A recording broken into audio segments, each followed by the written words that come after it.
एक जंगल था। जंगल में एक बरगद का पेड़ था। उस पेड़ पर कबूतरों का एक झुंड रहता था। एक दिन की बात है, कबूतर भोजन की तलाश में इधर उधर भटक रहे थे। काफी देर उड़ने के बाद उन्हें जंगल में जमीन पर ढेर सारे दाने बिखरे हुए दिखाई दिए। सभी कबूतरों को बहुत भूख लगी थी, इसलिए सभी दाना चुगने के लिए नीचे जमीन पर उतरने लगे। लेकिन झुंड का सबसे बूढ़े कबूतर को जंगल में एक ही जगह पर इतने सारे दाने देखकर संदेह हुआ और बूढ़े कबूतर ने बाकी सभी कबूतरों को खतरे के बारे में एहसास कराया। लेकिन भूख से व्याकुल सारे कबूतरों को कुछ भी समझ नहीं आया और सारे कबूतर नीचे दाना चुगने के लिए उतर गए।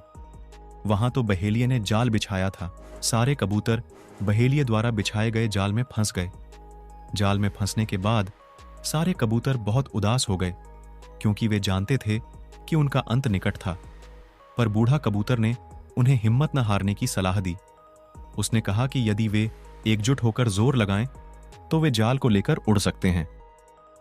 वह एक बुद्धिमान कबूतर था जिसे एकता की शक्ति का पता था।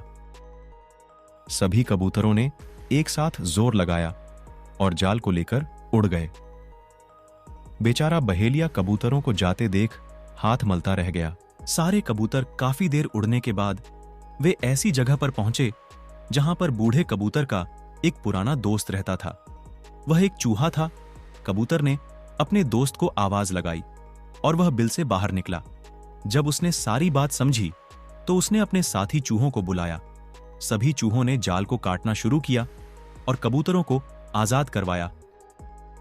इस कहानी से हमें ये शिक्षा मिलती है कि एकता में बल होता है और हमें कभी भी विपरीत परिस्थितियों में घबराना नहीं चाहिए, बल्कि साथ मिलकर काम करना चाहिए।